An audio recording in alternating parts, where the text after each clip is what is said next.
babies, everyone, hello, and welcome to the Don't Panic Podcast. Live episode 4, but in actuality, episode, 19, 20? Is our show old enough to drink yet? Either way, no. 21. 21. Is this episode 21 now? Yeah. Even though episode 18 is live on YouTube and Spotify. Yes, this would be episode 21. We have an excellent, lovely special guest, Tomas, aka Abolish Ice, aka Home of Sexual. Yeah. The creator of the No Nuance November trend, which that spiraled out of out of control, which was really wonderful and impressive. And horrible. It was kind of like a minefield, but still really cool. I think I don't know, dude. I think he should have gotten more credit from that, but only because MAGA TikTok got a hold of it a little bit. But no, there were some really horrible takes people would make, but yeah, I never meant for it to be a trend. That was just like it was a pun, Yeah, some nice alliteration. Yeah, and then Hank Green did it, and that was over. It's over. Once Hank Green does it, it spirals into just you can't control. Yeah. But to those who do not know Abolish Ice, a few things that can be said for our esteemed guest is they're a graduate from Cornell University with a degree in chemistry and a minor in climate change studies. They are currently applying to PhD programs to study environmental sociology. And you're working as a contact tracer for the state of Florida. I'm a Fed. You're a Fed. You're a cop. God damn it! I knew it. Oh, you work for the government. A cop for the Department of Health. Yep. Oh, fuck. This is face the wall. I've had people tell me that I can't be an anarchist if I'm working for the Department of Health, and it's like I just want money.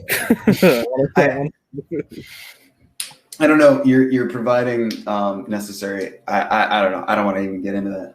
Like maybe I think. I mean, health. Yeah, I think that's acceptable. I mean, shit. I work 2 part-time jobs because I only teach part-time. So the other part-time job is I work for a landlord. So it's kind of one of those. You got to do what you got to do when you live under capitalism. Another thing I wanted to note, just like real quick.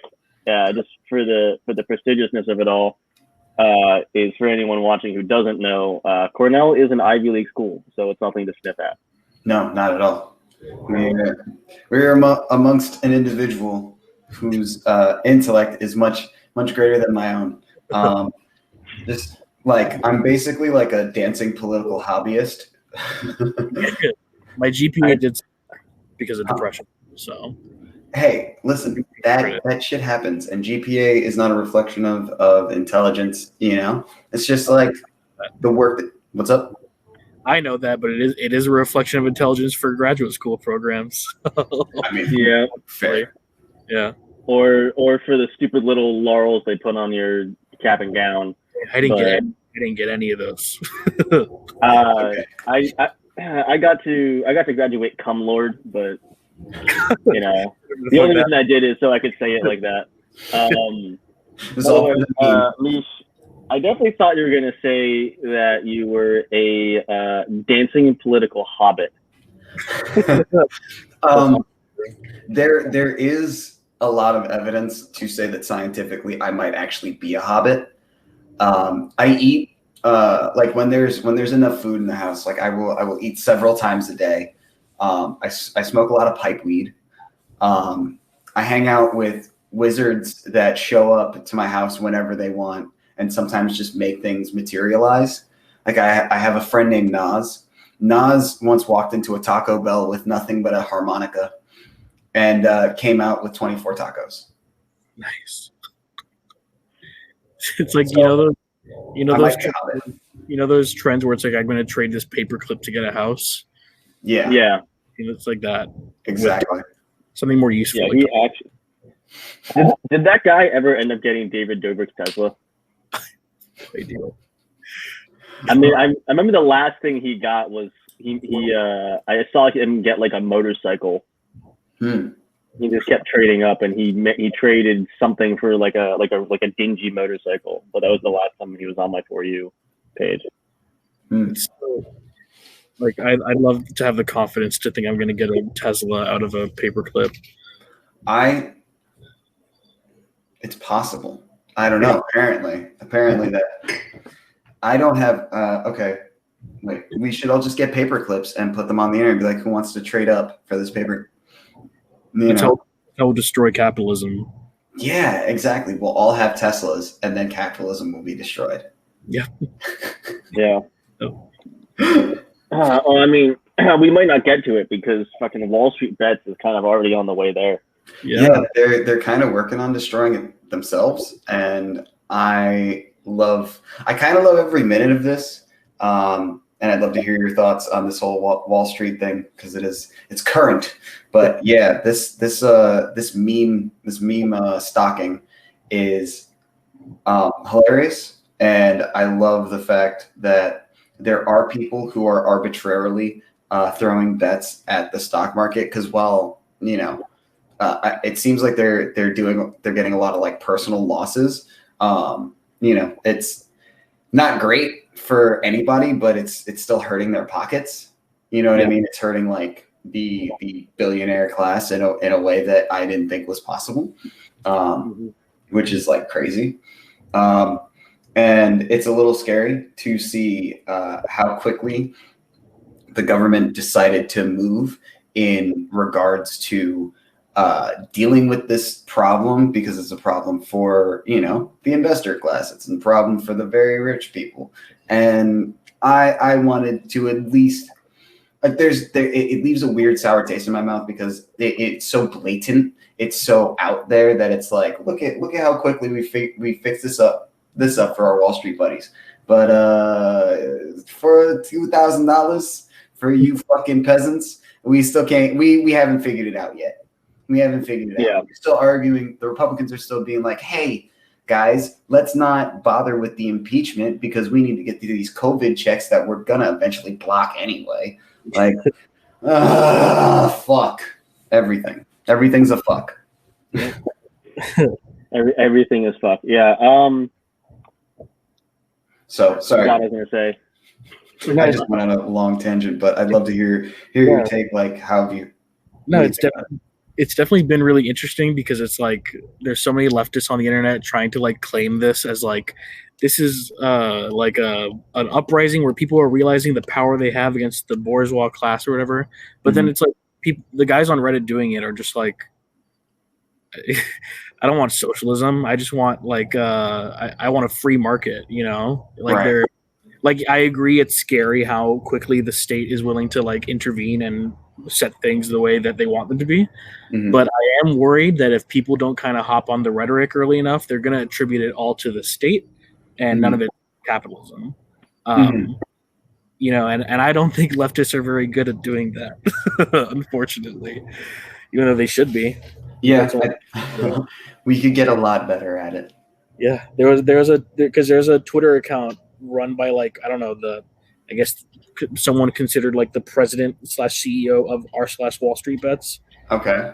And he tweeted like, "We don't want socialism. We want free markets." Like they're libertarians. Yeah. And I think there's ways to shift libertarians, but I don't think we're very good at it.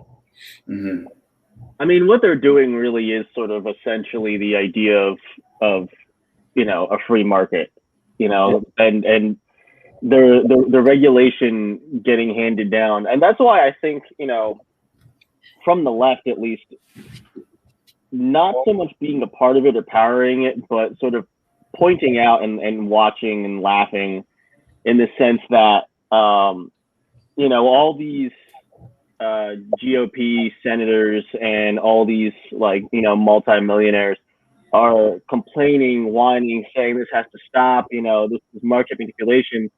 And the idea is that this is the free capitalist, the free capitalist market that they wanted.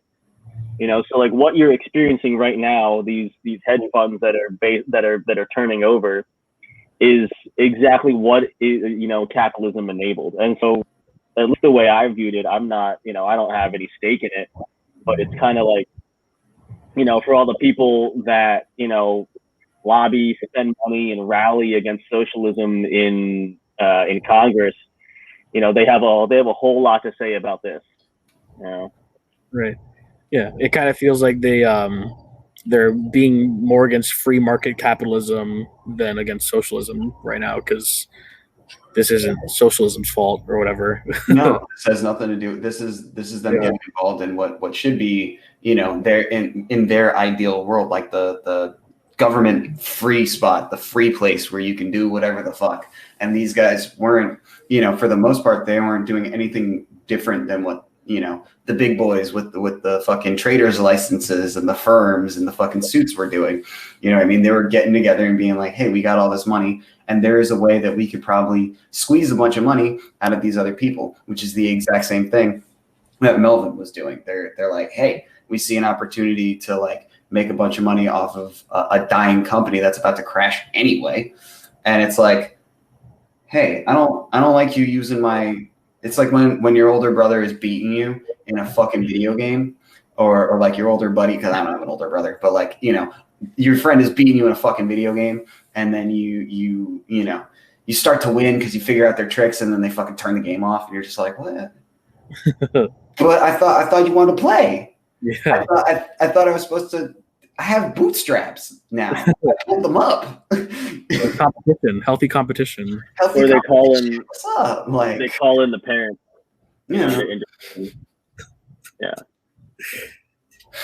Yeah. No, I mean the people doing it. I mean, anyone that's on Wall Street Bets is obviously going to be your fucking like Reddit 8chan fucking trolling libertarian D-bag who's probably getting a business degree, like a finance degree or something. Because I think, at least in my experience, investiture is not really a leftist thing. It's playing the markets and selling stock. I mean, that doesn't really seem to be our vibe, No. I think leftists have started doing it because they want to hop in on all the fun, but like, my Twitter never had this much talk about stocks ever in my entire life until this time. If your friends aren't talking about stocks, starting a business, making money, you need a new circle. It's like I'm in Rise and Grind Twitter right now, but it's like, hold on, GameStop, don't sell. Don't sell. Hashtag BLM. Strong together. Hashtag anarcho-communism. Hashtag Rise and Grind. Hashtag Bitcoin. Creating a whole new level of class consciousness. Yeah, no, I'm actually geeking a little bit because I had bought a fair amount. When I say a fair amount, like $100 worth of Dogecoin a while ago, like when it came out, solely for the meme. And that's just going like crazy. I mean, yeah, it's like almost 400 right now, and I got in when it was like 7 cents. So, yeah. Oh wow. Yeah. I have a friend who literally, like in 2016, bought like $2 of Dogecoin, and now he's freaking out because even just that, he just forgot about it. Oh, that's awesome. Yeah. The thing that I think people, the perspective that at least I'm hitting this from is that, this is like the blocking of the stock, the stopping of the, whatever would happen from the effect, like naturally on the market that these assholes on Wall Street Bets would be doing. The fact that it's being stopped is just a very clear, should be a clear message to these guys that like, the people, supporting this kind of action are also the ones that have been selling you a free market idea for a while. They, they're selling you a bill of goods. Look at this. As soon as you started playing by their rules or using one of their tricks, they said no. They were like, not today, sir. Not for you. No bananas for the apes, apparently. That's like a thing that they're doing. But and I think that could, I'm seeing. I don't know. What do you? How would you attack this? I mean, like, hopefully, because I mean, I've been pretty much calling it like capitalism versus capitalism, but it's like, how decentralized is it? And like one of the biggest problems about capitalism is how much of a centralizing force it is. And, it centralizes the power into the hands of a few so easily. So if the result of this is people trying to revert that, even if they're doing it because they want more capitalism that's free market, not because of communism or whatever, I'm not mad at it. I'm not going to try to. I'm an anarchist. I'm not going to go out of my way to try to defend the state on this situation. I'd rather have it be more decentralized in the first place. So kind of works out, but it's literally like counter economics. Like it's not even some like it can be considered very revolutionary, but from like a radical capitalist standpoint, it's very weird to want to support what radical capitalists are doing. But.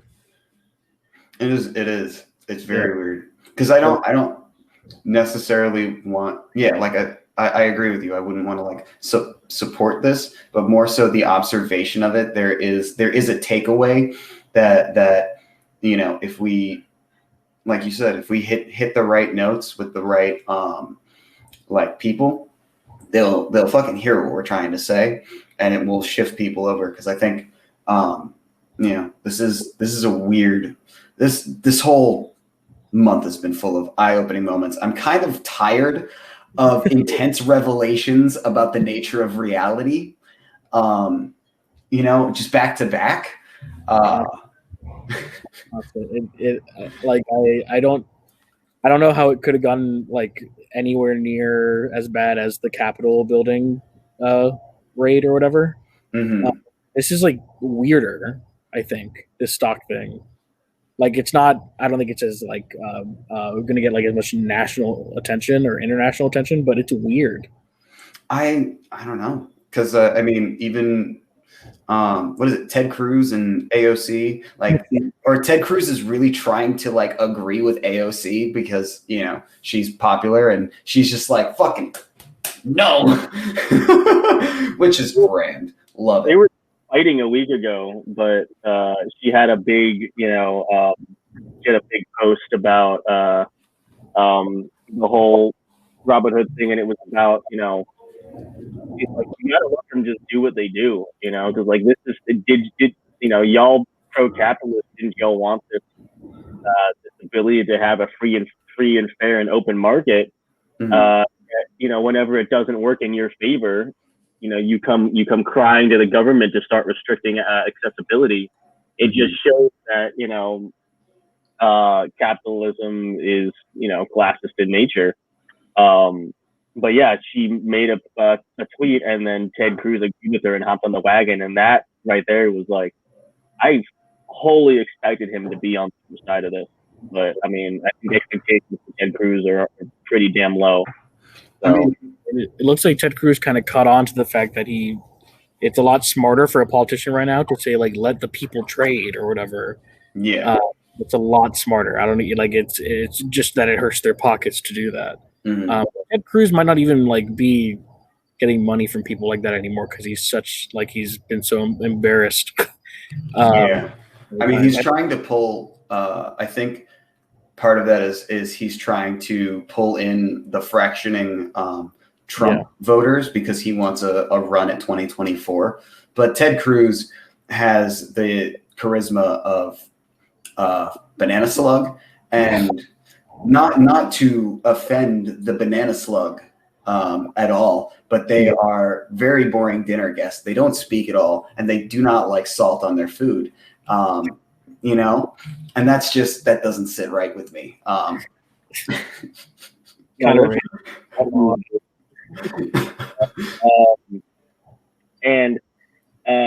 think it works for his brand too, and it works for them because they're very anti-establishment too, at least in their own belief. Yeah, they were very pro-establishment when Trump was in power, but it's the elites that they're against.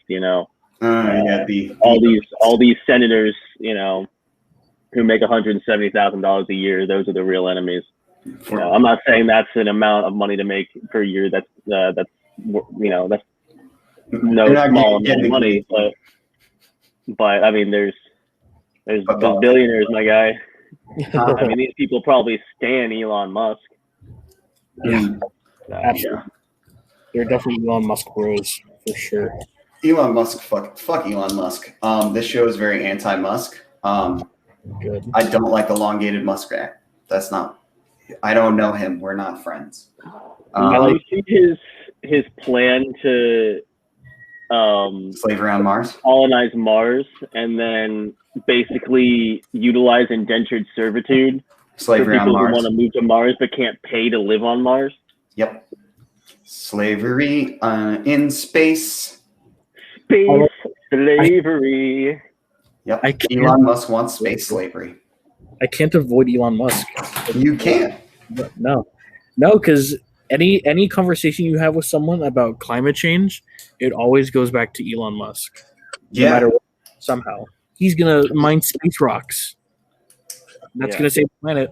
Apparently, he's in so many different industries doing so much weird shit that he's gonna be a topic of conversation no matter where you go. It's impossible to not talk about Elon Musk. Actually, it kind of sucks. Did you see his tweet where he said he would give like $100 million to whoever created the best carbon capture technology? Yeah.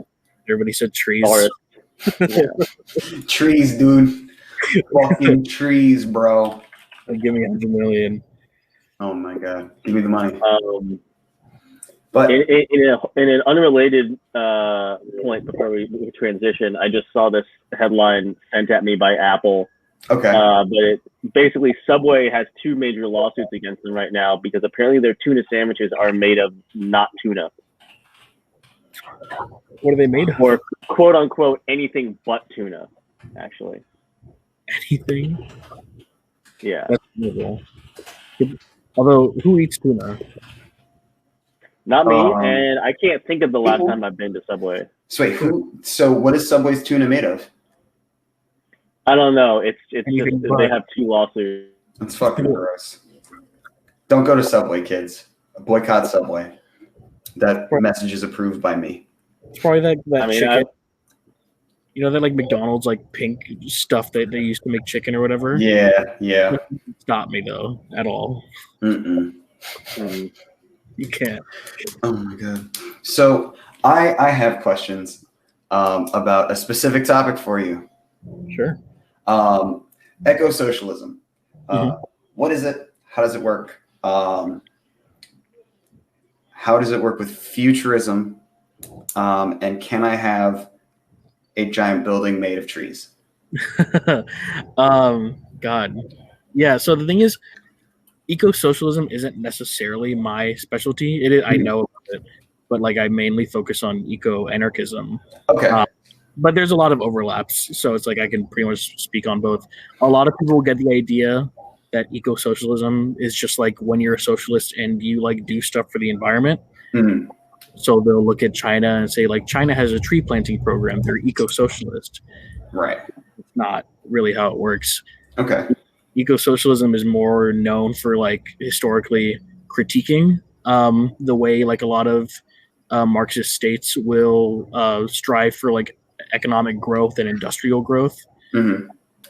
Because there's an issue where it's like if you expect every country to go through this rapid increase in growth to like, you know, the idea being to stand up against like imperial powers and all that, that's great. But if you expect the entire global south to do this, like goodbye to our environment. Yeah, resources are going to be fucked. Yeah, we just can't withstand it. So it's not when you get universal health care from tree elves? That's definitely a part of it. It's like one really niche theory. Okay.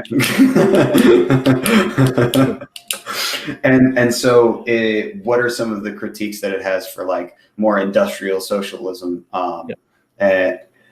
Like what is the path exactly? Does it more so like take into account like, all right, you know, we can't have everybody, you know, making fucking, I don't know, iron and shit, and we have to figure out a way to like make sort of biomechanical things. I don't know, lead me down the path because I'm still Yeah. Well, usually, so my issue with eco-socialism actually is that it tries to, the general idea is that you want to create some kind of society where you can have some form of success that isn't based on growth. Okay. Like you can make an economy that doesn't grow, or even have markets that don't grow. There are ways to do that. Mm. But my problem usually with eco-socialism, or at least eco-socialists, is that they can think that they can do that like through a seizure of the state. And really, capitalism and the state are like, it's not just capitalism that wants to grow infinitely in a for finite resources. I also think states want to do that in the way that they work. So it's kind of hard for me to imagine a situation where a state exists that is trying to be eco-socialist that doesn't desire growth in some way. So that being said, I'm not going to pretend like I know exactly all the eco-socialist answers because I'm just not a part of that tradition. So, and so, how does eco-anarchism differ, and where are the ideas and like principles that lie there? Yeah. So eco-anarchism, I mean, it can be a pretty broad term too. Like, do you know like anarcho-primitivists? Yeah. Yeah. I just think that's like Return to Monkey. Well, yeah, like Return to Monkey. Yeah. They're technically eco-anarchists, but I'm not an anarcho-primitivist. But so specifically, it's a philosophy called social ecology.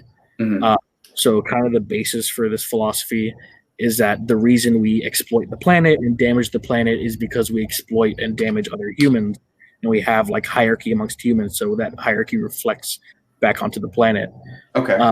So the goal would be to have a very decentralized society, a lot more like community participation in the way that we like govern ourselves and organize ourselves.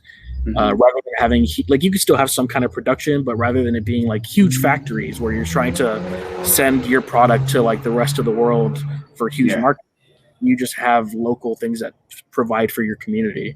Gotcha. Like a huge localization of the way we live, and that doesn't really mean having to be like, oh, like we're farmers or whatever. Right. We are can be farmers.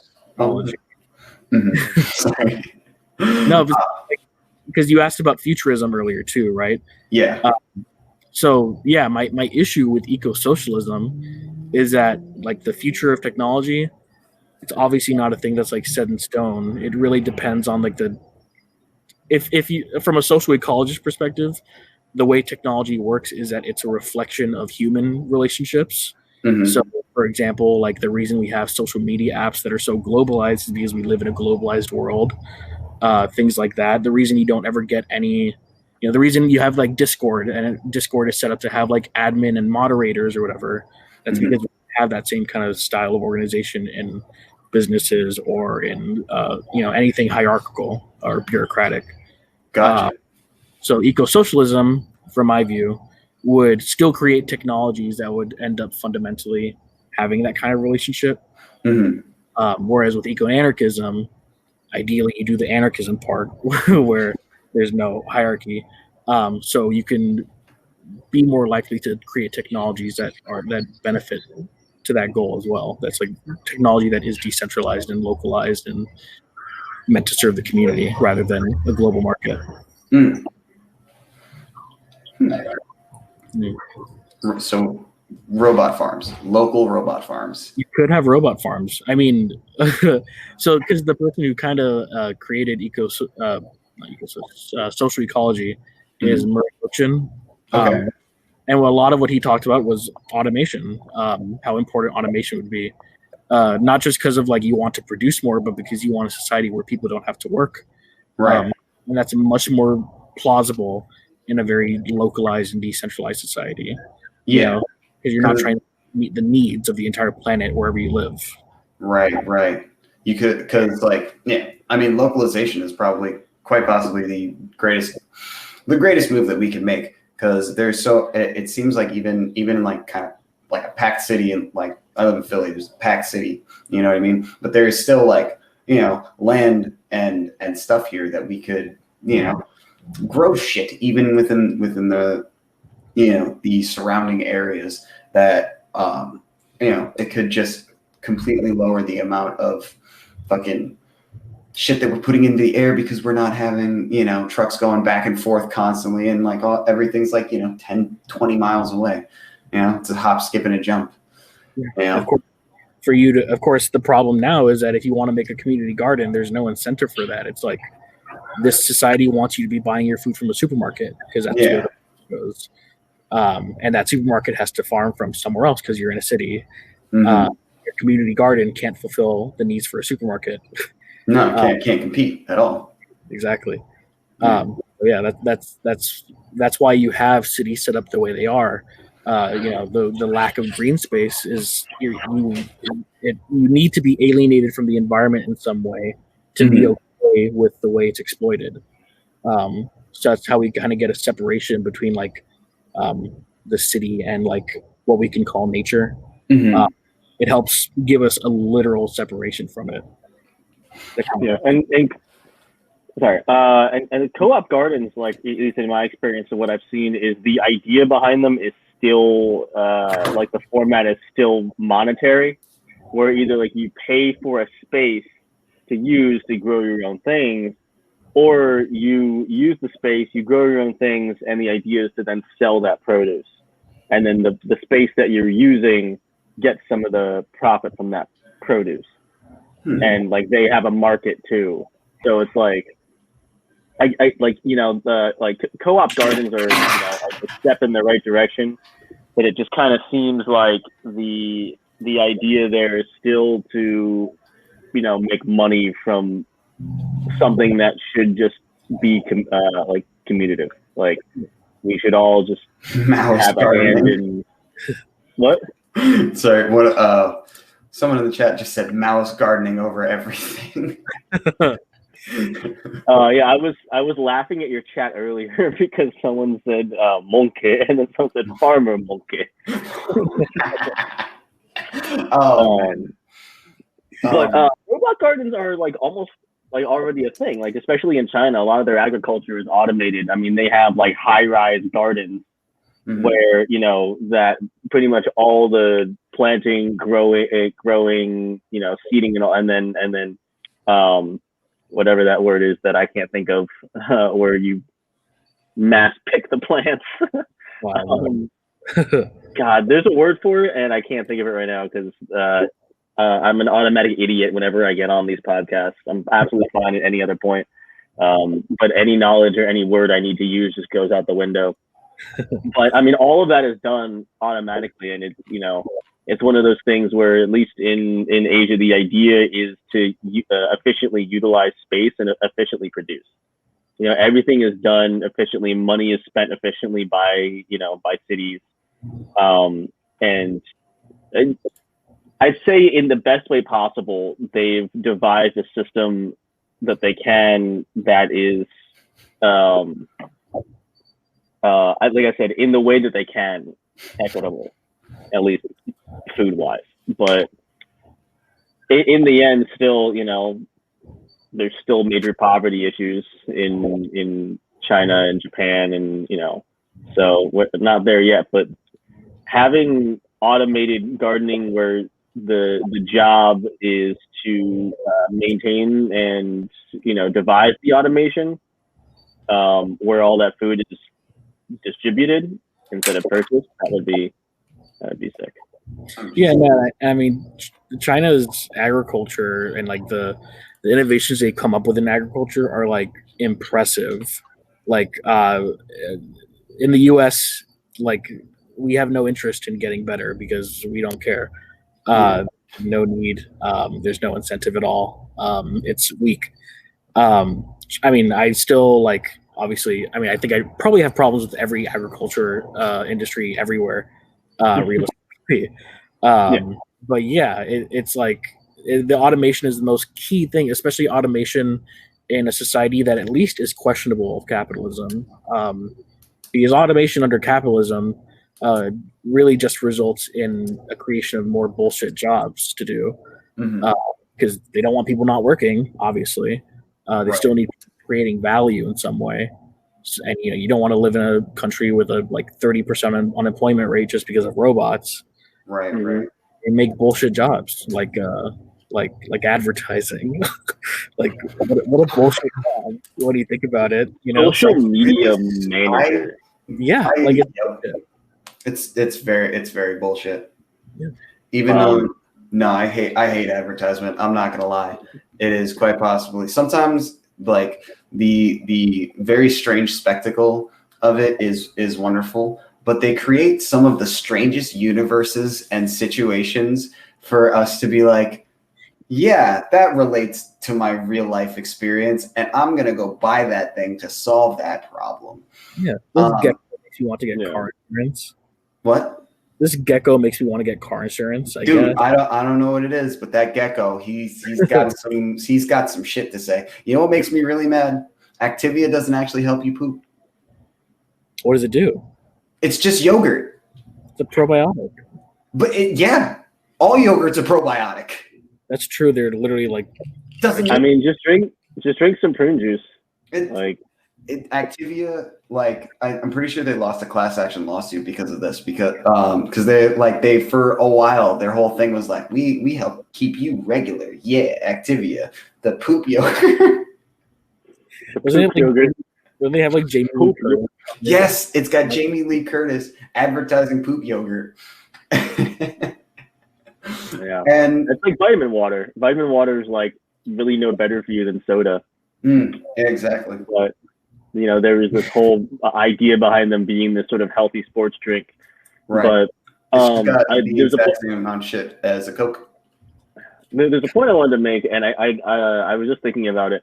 I love the absolute boomerism in regards to the useless position of like social media manager, because very clearly, I mean, it's basically boomers being tech inept, and they think that they have to somehow utilize social media and like just go viral and this, and have someone, some young millennial who can do that for them, who probably majored in like marketing and branding, right? Mm-hmm. And the reason why they've created this position is because, social media is like, as tech progresses, social media is just one of these like monoliths that their traditional like ways of going about selling their products, like they cannot conquer it. So they're like, we have to bring in someone new, and they're going to come up with a social media marketing campaign that's going to win. And that does not work on our generation and Gen Z in the slightest. They go through all this legwork. I don't know, man. A lot of people got them coldest water bottles. Then what? The coldest water bottle. That's like the new. Oh, the Hydro Flask? Yeah. God damn it. I keep hitting mouse gardening. I keep flipping. Yeah, I keep flipping a pen. I mean, yeah, it might make a purchase here and there, but there's no grand influence to our generation's purchasing decisions. And one of the biggest reasons behind it is because we don't fucking have money. Yeah. But it's true. Yeah, like there's been tons of. I minored in marketing and branding, and one of the biggest consensus things that I learned in that was that there's literally no way to market to our generation, and that's why we've seen such a large sort of like legwork and push in regards to like data acquisition. I'm talking about like your Cambridge Analytica stuff. You talk about something in front of your Alexa and you get Facebook ads for it later. Mm-hmm. It's because it's them literally just throwing shit at you. It's just like, there's no other way for them to figure out what works. So bombardment is the method. Mm. And another very interesting thing that we learned was like, what makes some, like, there's no algorithm, there's no formula, there's no way to know like what's going to go viral and what isn't. Like viralism is, in regards to like social media, is just like an anomaly, like just random things. In the same idea as you might think about like your No Nuance November thing. You had zero intent for it. It wasn't like I schemed up something that's going to get popular and blah blah blah, and it's just like came up with an idea, did a TikTok about it, and it's just like it's the thing, Yeah, it literally it's I didn't. It's not even like I had less of a following than I have now. I have 8,000 followers, which for TikTok isn't like the craziest thing, and it. I mean, I got written about. It's on knowyourmeme.com. It's a meme, a meme. Holy shit. Yeah. God. So I can't describe how much I hate November. It's gonna happen again. I think it's gonna happen again, probably, which is interesting. Yeah. But you might have created, at least because No Nut November was a thing from when I was in high school, or freshman year of college, even, or sorry, maybe I'm not sure, but it was definitely I've known about No Nut November for at least 5+ years. Yeah. And No Shave November was one I've known about for a long time too. What is it? No Shave November. Oh yeah, also No Shave November. But it's are we gonna be doing this for the next 5 years? No Shower November. That was the one I took part in. Just on your own. Yeah. Is that a real thing? No shower Not November? Specifically November either, just every month. Yeah. Ooh, hold on. Here's a hot button meme real quick. Okay. And I'm gonna ask you to do this to test if you're a real fucking TikTok socialist leftist person. All right, you ready? I know what it is. Yeah. Do it. Yeah, no, I can't do that.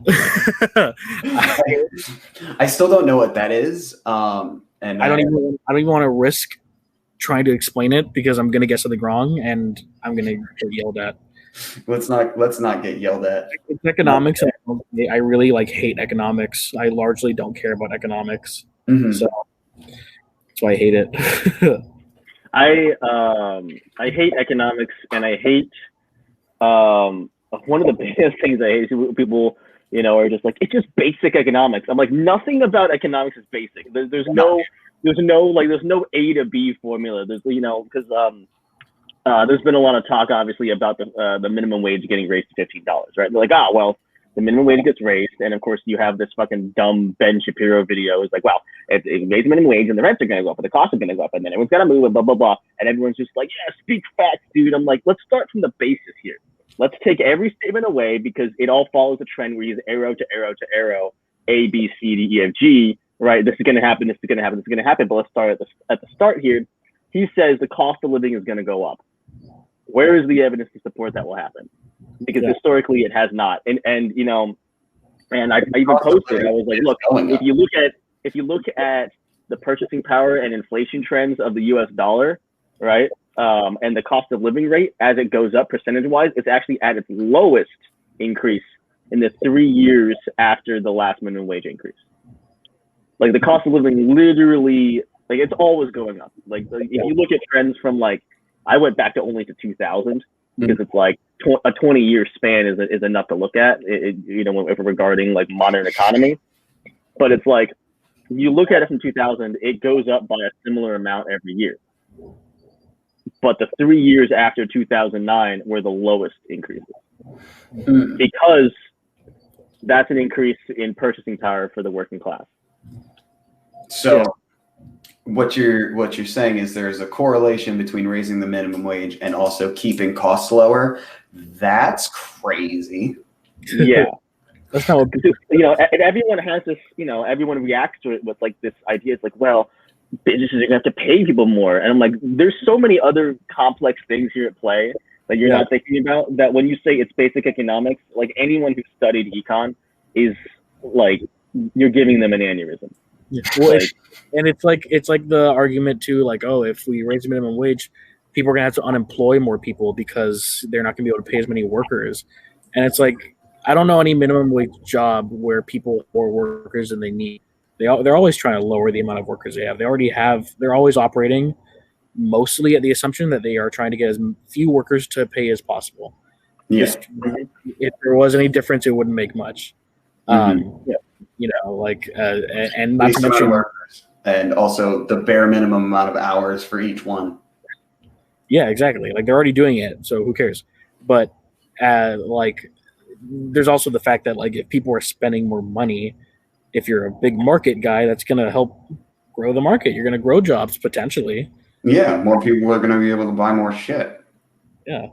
Sorry, I'm playing with I'm trying to quit juuling, so my buddy gave me some nicotine gum, and it's an interesting kind because apparently you chew it a little bit and then it does the nicotine thing and you just leave it on your gum, and then when you're ready for more nicotine, you just chew it a little bit more. You know what I've heard really works is if you take the patch and you put it on your balls. True. I might try that. There was an old cure that I found on the internet where if I dip my giblets into a cold bowl of lemons, that will help me get over the nicotine withdrawals. But it did not help. It was not successful. And I think we're going to avoid any of those techniques for the future. So I smoked cigarettes in high school because I wanted to be cool, right? But I never actually had to go through the process of quitting because I never did it correctly. So I never got addicted. You never inhale it? I was just putting smoke in my mouth. No one taught me how, and I wanted to be cool, so I wasn't going to ask. Oy. So, yeah, I'm boring. You're a lucky duck, dude. Cigarettes and nicotine is quite possibly the worst thing that humanity has given me, at least. It's terrible. It's the worst.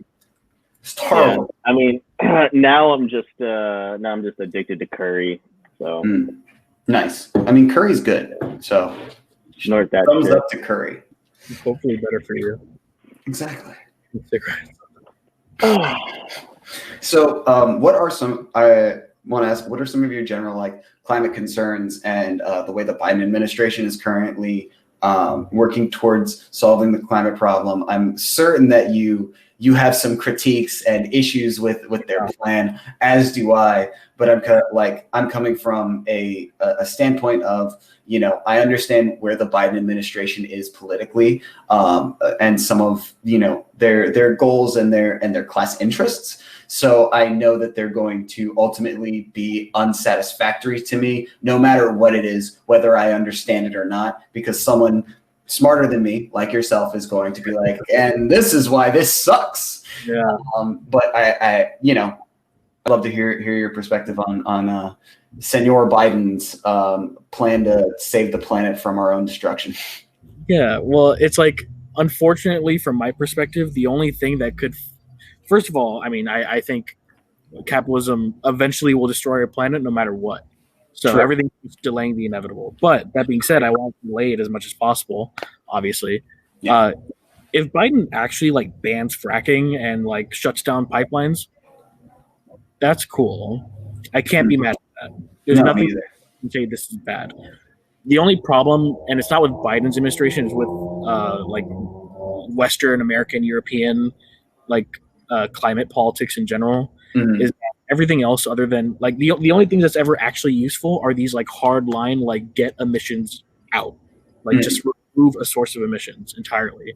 Right. It's not. That's just like the large majority of the time. That's just not what happens. It's usually, and they'll like market it in ways that are like they seem very positive. A very common tactic is like encouraging carbon taxes and encouraging and incentivizing businesses to go green.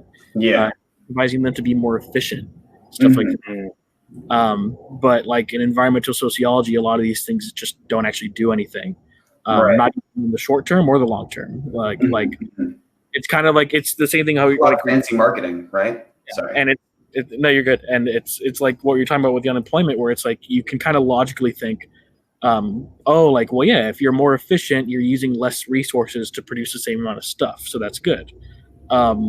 But with capitalism, it's like, you're using less resources to make the same amount of stuff. You kind of get more of a profit. You have more savings. You put that into making even more stuff. So you end up worse off than you were before, because you end up producing more than you originally would have been able to because of that efficiency that you just made.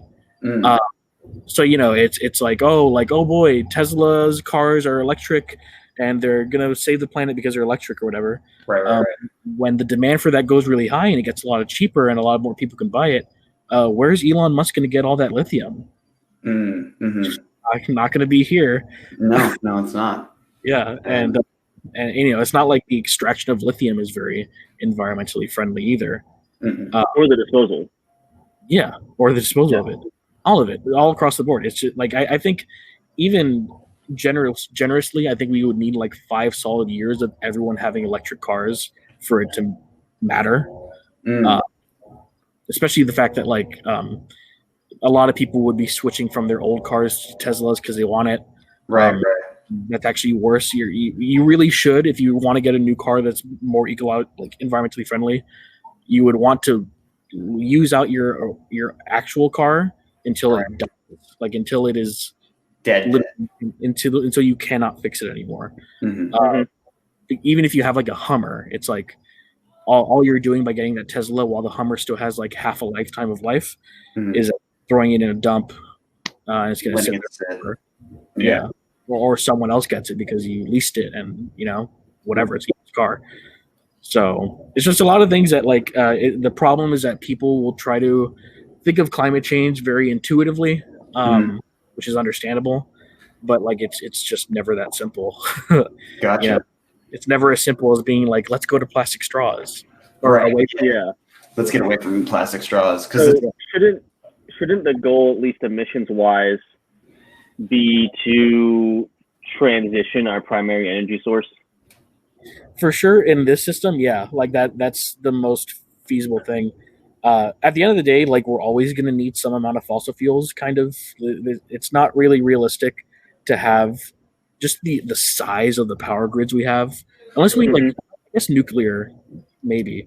But even then, it's like to substantiate the size of our like countries and our society, you need some amount like as a backup.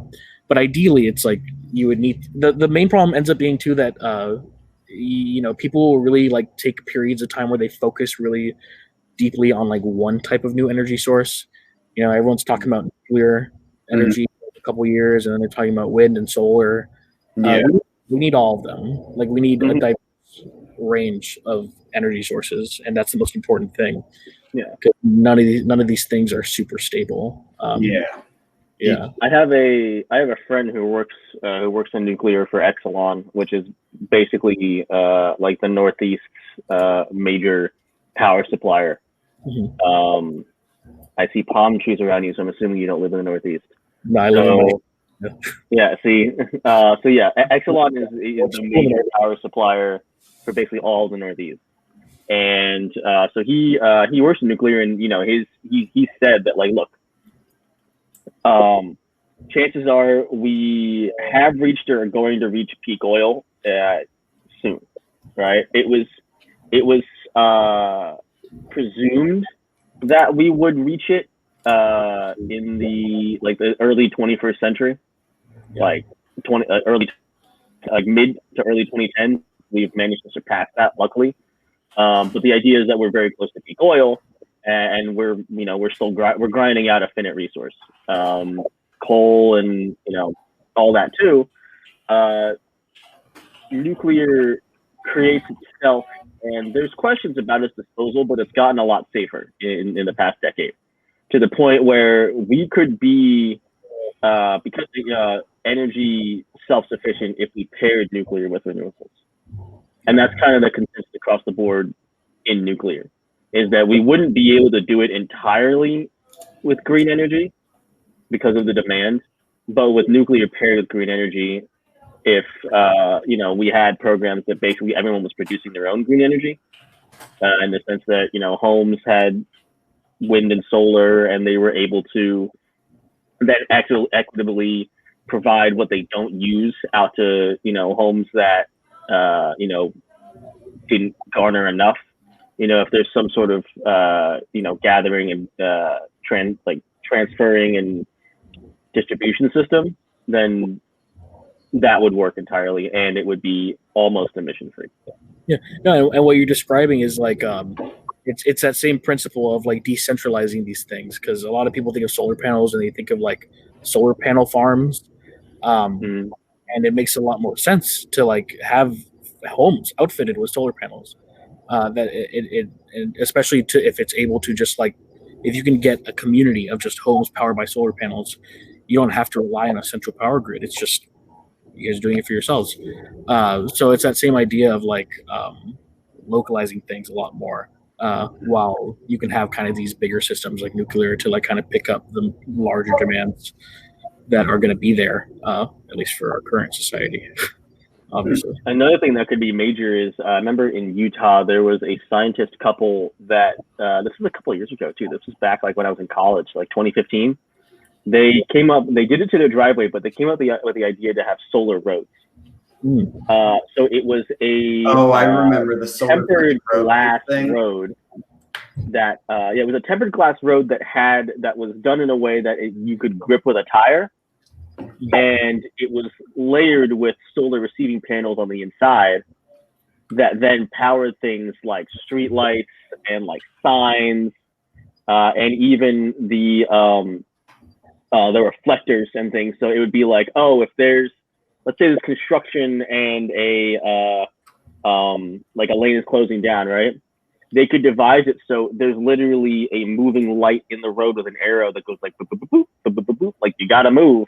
So you see it on the road as opposed to like a sign you might not see with reflectors on it, and the idea was that they were able to power their home entirely with just their driveway being solar roadway. What? And yeah, they were able to do something to the glass like rib in such a way that tires could grip it, and they sold the patent to their city, and the city was, I think the city actually is building a major, like is replacing a major highway with solar roadway to test it. And that was like 2015, 2016. So I'm sort of actually curious. I think that was out in Utah somewhere. Wait, really? I thought that weird, because when I saw a thing about solar roadways a while ago, and I saw it kind of got like debunked as an idea that it wouldn't like work, because there wasn't a way for the rubber tires to stick to the glass. Like there was no way to create the proper amount of friction so that people could like drive fast enough. Oh, it's Idaho. Oh, they're really doing it. They're doing the thing. Solar Roadways Incorporated is an American company based in Sandpoint, Idaho, aiming to develop solar-powered road panels to form a smart highway. It has been criticized as unfeasible and uneconomical as either a road surface or a photovoltaic system, but they were able to do it for a driveway. So that's the last I heard of it. Gotcha. Interesting. Economical, because it being economical is not, right? Yeah, who gives a shit? Yeah. When we care about how much money we're gonna save to in the process of transitioning to save the environment, it's like it always comes down to how much we got to spend to do that. That's what's so annoying about like climate politics in the U.S. is because the only way people ever get companies to go green is when it's like, oh, actually, you could save a lot on going green. Efficient to be green, or you can drive in more profits because people are going to want to buy your stuff because you're green. It's never about the climate. It's never about that. That causes a lot more harm, where it's like you get really cool shit things like this that the people are proposing, and it's like, well, is it economical? Who gives a fuck? Like, money, shut up. Yeah, like literally, what a waste of time. Yeah, and also like you think like, I mean, your company already spent so much fucking money like industrializing and turning itself into a corporation that could manufacture billions of products in a year, and you're spending money on automation, you're spending money on employing people for things that could be done not by people. If you transition to that money to going green, it's about the appropriation of Yeah, well, that's like one of the like an eco socialist solution to things like just saying like be more efficient to go green and that's good, but like grow more and that causes problems.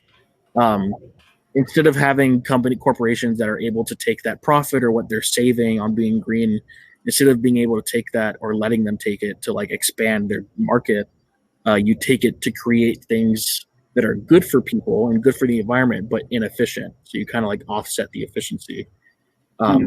So like if you are saving on automation, instead of trying to put that money into creating more jobs in your workplace, just give your workers fewer hours.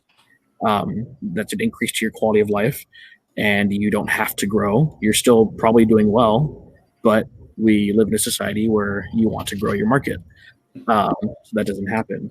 Or like you, if it's the state is saving money on some green initiative that it's doing, or some like local government saving money, instead of putting that money into like I don't know, like lobbying money or something, whatever, they put it into like having more teachers per student or more nurses per patient or something that's like inefficient but produces better outcomes for people. But yeah, if you consider the outcomes, it over time it becomes the most efficient method, but it's about spending the money to get there years down the line that they don't want to commit to. Because oh god, 3 to 5 years of slightly hurt profits, I might make $3 billion instead of $5 billion. Fuck me. I mean, that didn't really stop Jeff Bezos from hemorrhaging money so he could buy diapers.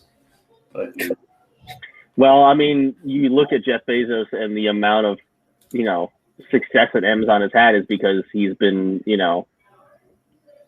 been fucking he understands smaller guys and fucking murdering small businesses one by one by going to their suppliers and buying the shit that they make their shit out of.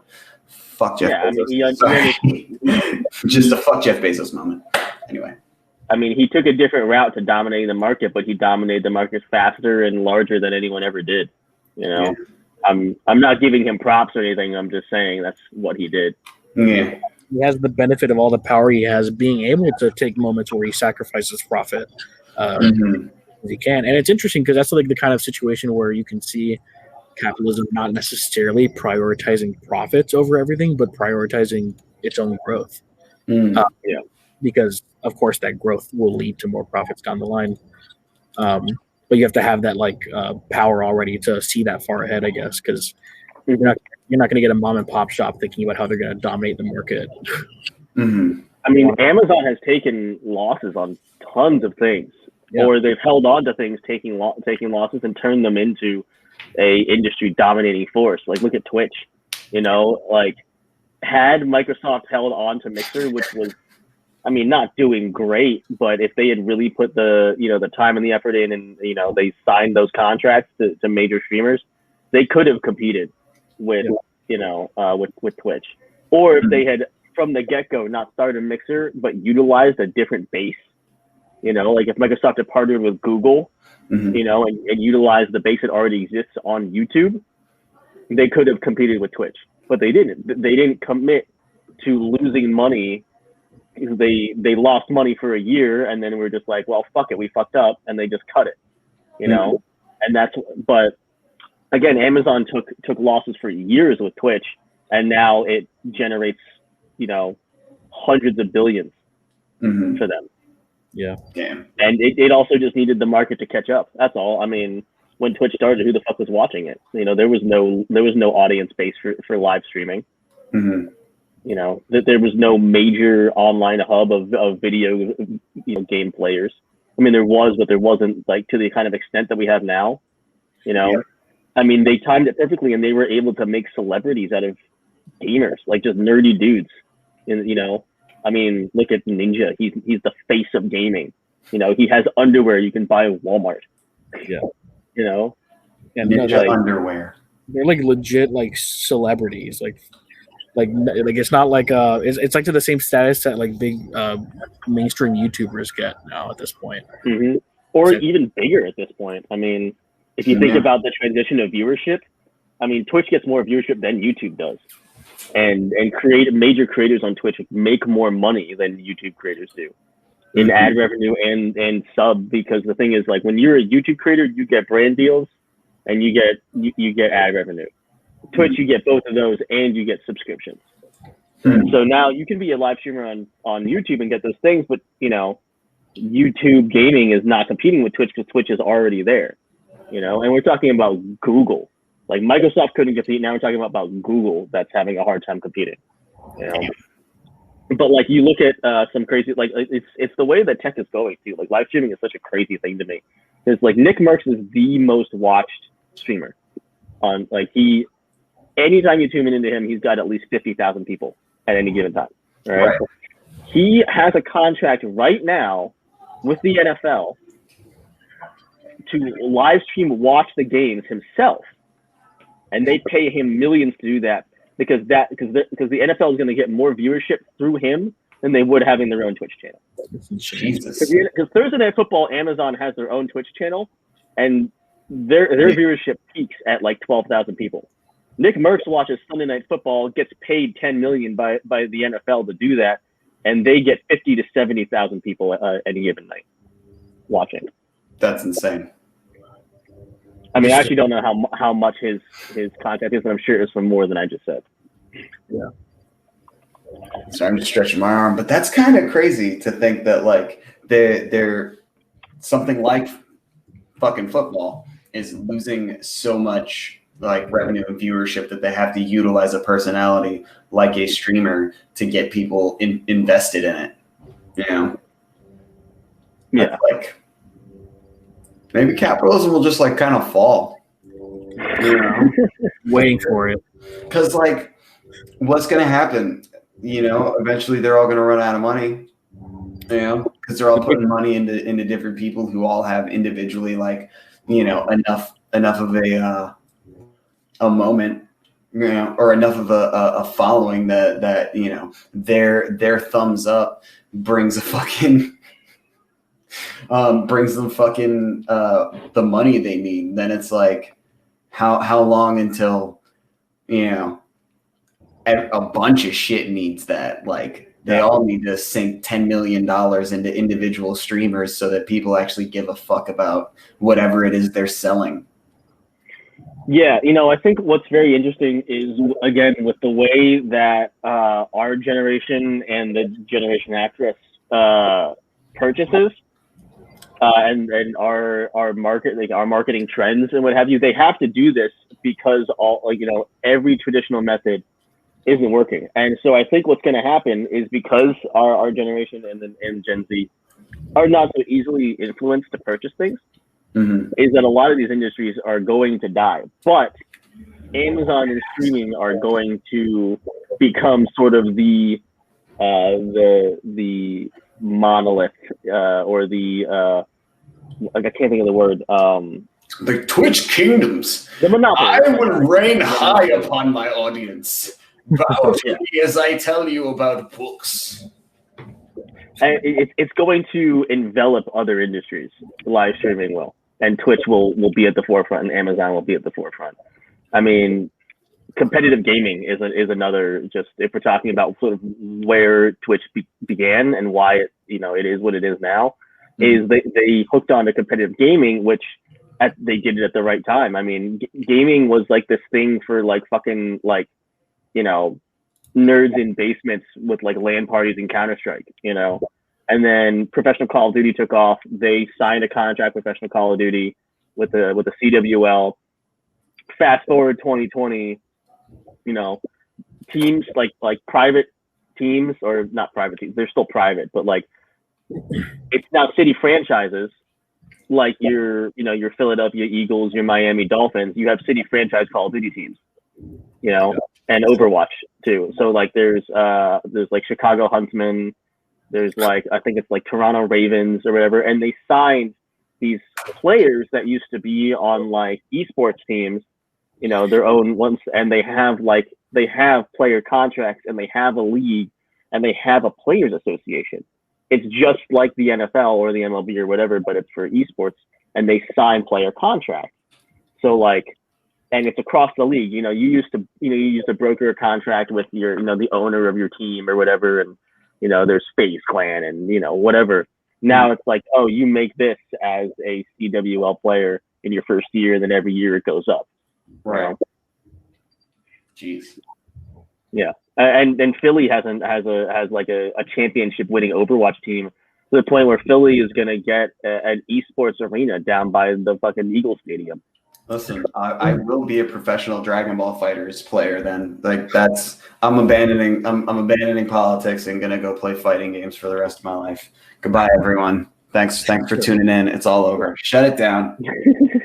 One last point before we do actually is I think what's very interesting also about Twitch is it's kind of, I don't know how to describe it. I don't want to add the wrong adjective to it or the wrong term to it, but the most of the money that you make as a Twitch creator is donated by other people watching you. It's not a scenario where you're hired as an employee and it's the moving of capital through a corporation. It's literally people giving you money to watch you play. Yeah. So I don't know whether that's extreme free market or that's like extreme capital communism. I don't.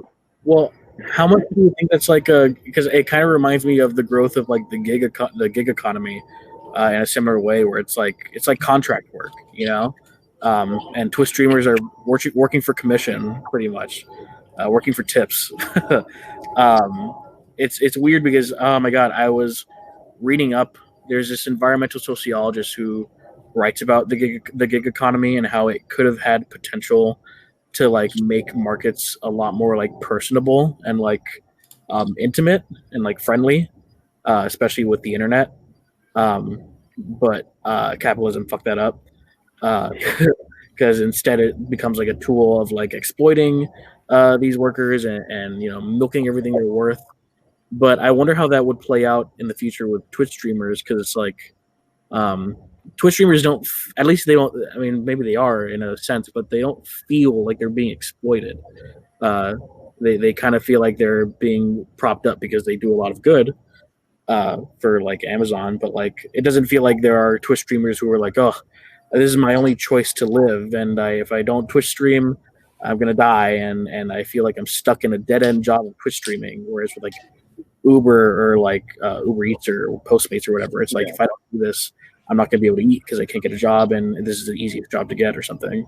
Yeah, it's very interesting, just like as an industry, in the sense of like where the majority of the money comes from, because it's essentially like donation. It's like if you were to take street performers in the modern day, people who go out and they like do dancing in the street, they play guitar, and people like toss money into a guitar case. It's like that, but with like ads occasionally, or you can avoid the ads by subscribing. But yeah, no, it feels like the exact opposite of exploitation, in the sense that it's your choice creating a product that you can provide, and then people find interest in that product and support it as you, the creator. And when you look at a product regularly that you go buy in a store, you're not buying that product to support the company that made it. You're buying it for you. But typically, in the Twitch viewer sense, that you don't sub to someone, for the most part, you don't sub to someone for you. You do because you enjoy watching their product, but it's for the creator. Yeah. Well, I think it's like, maybe for like smaller creators, you might sub to someone because it's like, oh, I want to help support them making more. But like if you're like Ninja, it's not like you're like worried that he's going to lose all his money if you don't sub. It's like the subs are going to be there. It's literal like internal, like, I really enjoy this and I feel like I should be compensating you for it. I'm using it or something. Right, because it creates value for people.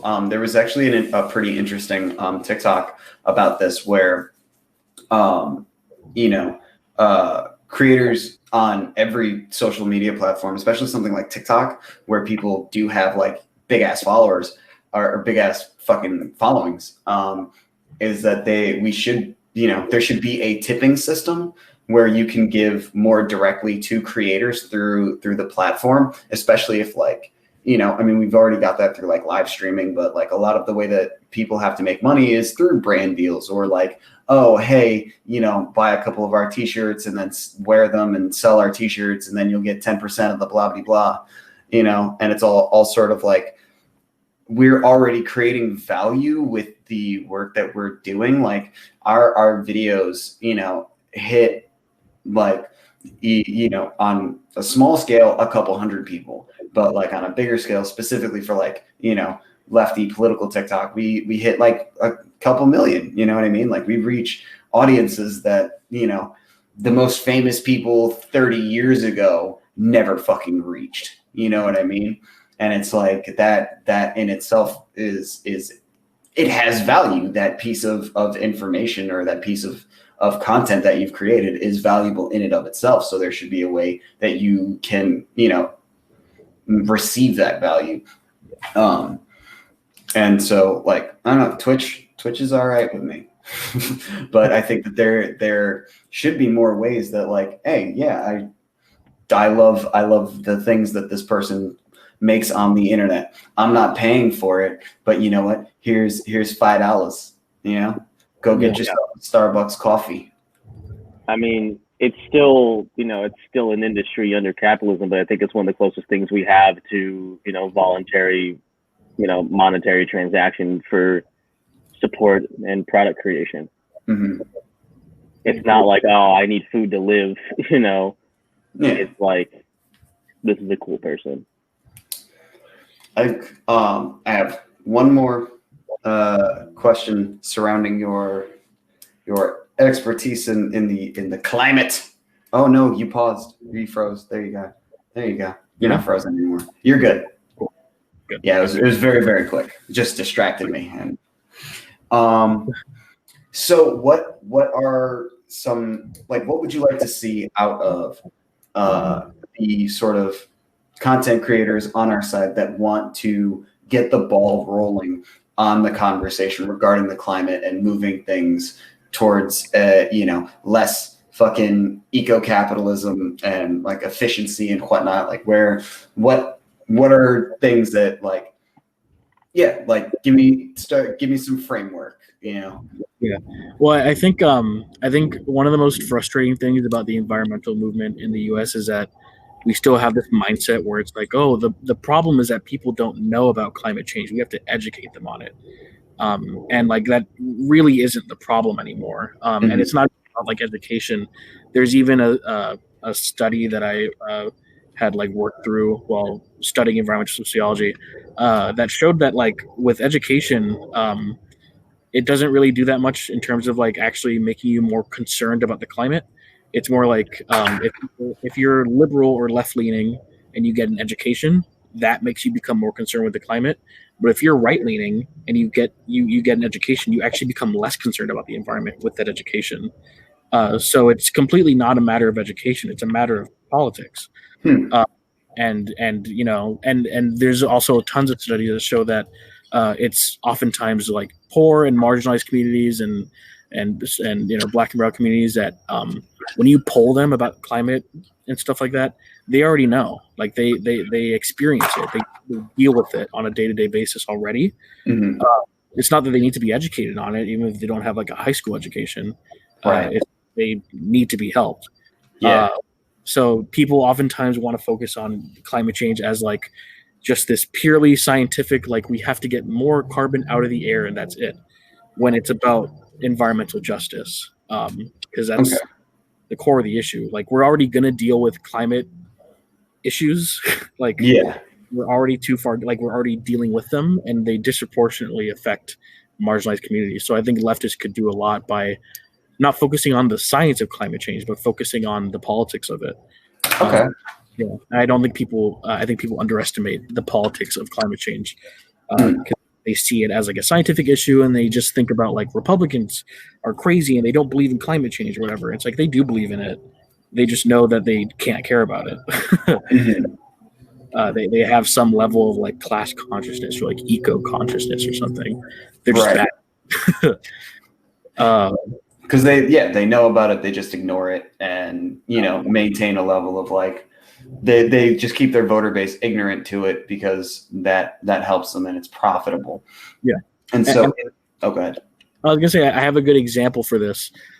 Here in Miami, where I live, one of the things going on always, obviously, is like sea level rise. That's always a growing concern because we're right there. Right. And an interesting thing going on, I wrote a paper on this. It's called climate gentrification. Okay. So with obviously normally beachfront properties are very wealthy places. These are places where real estate centralizes because that's where you make the most money, beachfront properties. But these properties are getting harmed by sea level rise continuously. Starting to get to the point where it's becoming more expensive to protect that property than it would be just to move. Gotcha. So real estate developers, while still trying to spend money to protect their land, are also buying out land that is more inland and more higher elevation. And the previous, like, you want beachfront property, this is land that belongs to poor people mostly, and specifically here, Haitian refugees live there. So like Haitian these people who like live in RV homes, who are getting their RV homes they're getting priced out of them. They're not going to care that you go up to them and you say, "Oh, well, you know what's happening is that carbon emissions are going up and the sea level's rising." Yeah, no, dude, your fucking house is getting moved. Like, I don't care that the sea level's rising, dude. Where am I gonna live? They're going to be like, "Okay, and then what?" Right. There has to be real like mobilization against those forces at play, because climate change is a social issue. It's not a scientific issue at the end of the day. Yeah, because I mean, yeah, exactly. Like thinking about it in terms of like, so yeah, we need to put it in more human terms. I think that the science conversation, at least from the way that you're describing it, feels like one of those. It just feels like a straw man, you know what I mean, or like a goalpost, kind of like, no, but listen, we're gonna take care of the science, we're gonna take care of the emissions. That carbon, you don't like that carbon, we're gonna get rid of it. But like, don't worry about dealing with the current situations that we've brought up. Like, yeah, the sea levels are rising, but we'll make houses inland. Sell the houses to who? Yeah, when Ben Shapiro said you can sell houses if they're going underwater. Right. That's funny. But yeah, no. Hypothetically. Trash Panache added this lovely comment. Sell them to who, Ben? Gotta love that reference. But like what you're saying kind of ties it back to what I was talking about social ecology, where it's like, even if that and you asked way at the very beginning about like futurism and stuff like that. It's like it's very nice to talk about and think about all these like grand like technological innovations we can come up with, and those are necessary to a large extent. Yeah. But it's nothing if we don't deal with like the social and societal contradictions that got us here in the first place. Because obviously, like, climate change happened for a reason. Yeah. Just by chance. Right. No, there were steps that got us here. Yeah. Exactly. There's a pretty set path, and you know what? I'm kind of in a weird way glad that my sort of grandiose, what's the word I'm looking for? More so wanting to like positively speculate on the idea of like, ooh, fucking farm robots and shit is very plainly being shut down for a more realistic understanding of our issues, because it's like, I think that is the like you said, that is the problem. Everyone's like, oh, let's get the shiny new toys and that's gonna save us, and it's like, really, it's not, dude. And it's also not the main, like, one of the main issues. Like, there are going to be climate refugees. There is going to be a very massive human cost from the effects of climate change, because we've been so slow to reacting to it and mitigating it in any meaningful way. Yeah. Wow. This is like literally like the whole reason, because originally I was gonna, because I graduated with a degree in chemistry and now I'm trying to do environmental sociology. I originally wanted to do like environmental chemistry research. Okay. as I learned more of like climate change politics and like ecological humanities or whatever, I started to realize like the technology it's going to come. Like humans are very creative, and they're going to get to it. What we are very creative at doing is fixing societal and social issues. Unfortunately, so I felt like I was better off trying to lean more towards a social analysis of stuff, I guess. Gotcha. No, I mean that's incredibly important, and I guess what I think this might be my last question because we're nearing like an hour and a half, and then we can. Hey man, don't shake your head at me, Jed. Little snack pack. Got some long ass podcasts. Hey, listen, this has been a lovely time. I've been learning, and I think this has been every week we get a little bit better at these. So this one's fucking great.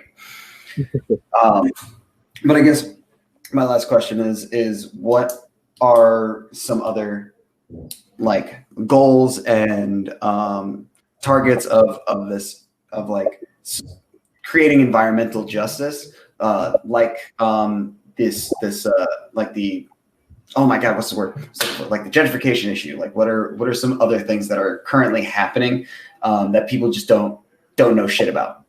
Yeah, well, I think the mistake we usually make, and it's an understandable mistake, is because climate change is such a global issue. We kind of want to leave it into the hands of like the government or experts or scientists or whatever, and that's all. Like it's very easy to be like, listen to the scientists. People underestimate like local knowledge a lot, and like local like governing of your environmental situation. Okay. So I feel like a really important thing is to look at what environmental leftist organizations exist in your area and what you can do to even start helping them build up a bit, because they're there. I mean, I wouldn't call them as left as people would, as I would like, but like there's the Sunrise Movement.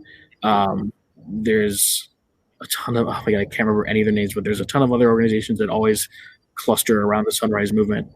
And those are places where like we need to get in, places that have the real ability to actually like organize communities. And the most important thing is helping communities become self-sufficient in some way. So it's like when the effects of climate change come to hurt these communities, they're less affected because maybe they don't need to rely on some farm miles away that is being damaged by fucking acid rain or something because they have their own community garden or something. Gotcha. They don't have to rely on these really easy to fail systems that we have.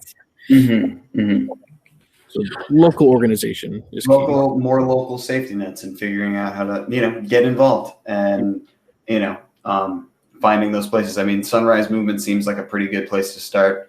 And like I'm pretty sure they've got chapters all around.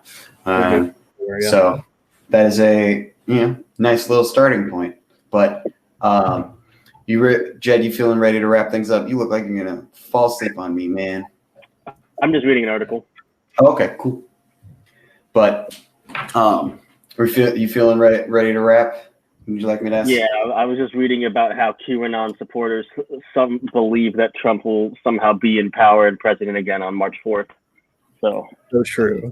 That's not no. I heard another QAnon conspiracy that Joe Biden is Trump, but they've done a fucking a face off. Where Joe Biden. Have you seen the movie, right? Yeah, have you seen Face Off with John Travolta and Nicolas Cage? Yeah, it's the best movie ever. Yeah. Well, I was asking Tomas. I don't know if they've seen it. No, I have not. I have no idea what you're talking about. So no Q never lies, so that has to be Q is never wrong. We saw the storm. The Kraken definitely showed up. Donald Trump is still president.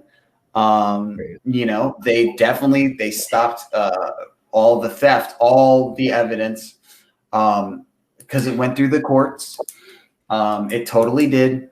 Joe Biden is not writing executive orders right now, but essentially, they switch faces. Some weird fucking movie reference. I don't know, but Is there anything that you would like to plug before we end the pod proper? Like, yeah, go ahead.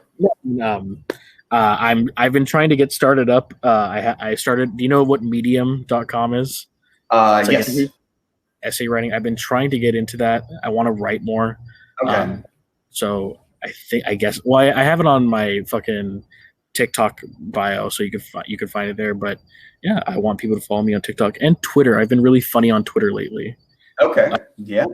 I've got to check out your Twitter. Then I just started following. I'm bad at Twitter. Yeah, but my Twitter's also in my TikTok bio. But yeah. Gotcha. And that's at abolish ice with a 0, no underscore. Yep. All one word. And then TikTok is home of sexual. Yeah, or abolish or ice. Or abolish ice. Abolish underscore ice. Abolish underscore ice. Wonderful. Yeah. Cool. Hell cool. Yeah. And I guess I'll do. Would you like to do the end card? Tell them about all the places that they can find us, Jed. Yeah. All right. So thanks for tuning into the Don't Panic podcast, aka the DPP live on twitch.tv/Comrade Jewel. You can find us on patreon.com /Don't Panic podcast. We're on YouTube. You can listen to us audio on Anchor, Spotify, Google Podcasts, Apple Podcasts. Everywhere. Weather Channel. The Weather Channel. Yeah. Comedy Central. Comedy Central. Yeah, because it's all jokes here. But Newgrounds Adult, furry hentai games. 4chan. 4chan. /poll. Yeah. Poll. /poll. / the Donald. Wait, they shut down the Donald, didn't they, on Reddit? Thank God. Yeah. But yeah, watch this episode and listen to our other episodes. They're really good for the car. Yes, they're fun. It's me and Jed and other humans. So yeah. And sometimes a cat. Sometimes a cat. I was listening to the last episode that went up on Spotify the other day, and I heard in the background it was my cat in the litter box. So that's great.